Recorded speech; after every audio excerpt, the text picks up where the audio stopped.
Matthew chapter 16. The Pharisees and Sadducees came, and testing him, asked him to show them a sign from heaven. But he answered them, When it is evening, you say, It will be fair weather, for the sky is red. In the morning, it will be foul weather today, for the sky is red and threatening. Hypocrites!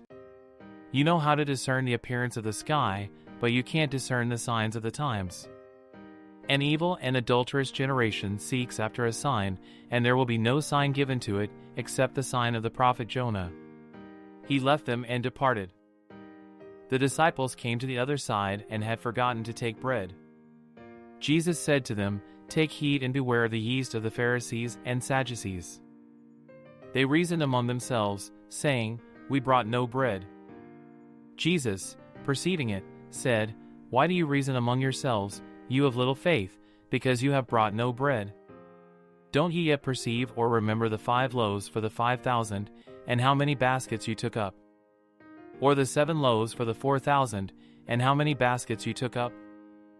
How is it that you don't perceive that I didn't speak to you concerning bread? But beware of the yeast of the Pharisees and Sadducees.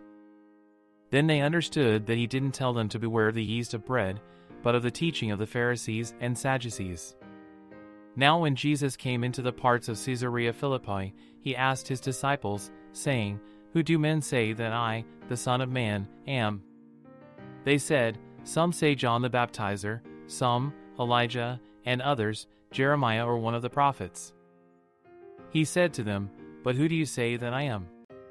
Simon Peter answered, You are the Christ, the Son of the living God. Jesus answered him, Blessed are you, Simon Bar-Jonah, for flesh and blood has not revealed this to you, but my Father who is in heaven. I also tell you that you are Peter, and on this rock I will build my assembly, and the gates of Hades will not prevail against it. I will give to you the keys of the kingdom of heaven, and whatever you bind on earth will have been bound in heaven, and whatever you release on earth will have been released in heaven. Then he commanded the disciples that they should tell no one that he was Jesus the Christ. From that time, Jesus began to show his disciples that he must go to Jerusalem and suffer many things from the elders, chief priests, and scribes, and be killed, and the 3rd day be raised up. Peter took him aside and began to rebuke him, saying, Far be it from you, Lord. This will never be done to you. But he turned and said to Peter, Get behind me, Satan. You are a stumbling block to me, for you are not setting your mind on the things of God, but on the things of men.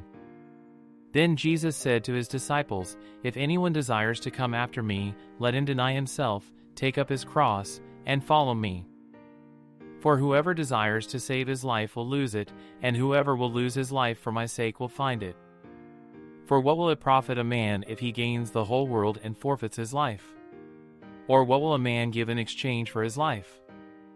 For the Son of Man will come in the glory of his Father with his angels, and then he will render to everyone according to his deeds. Most certainly, I tell you, there are some standing here who will in no way taste of death until they see the Son of Man coming in his kingdom.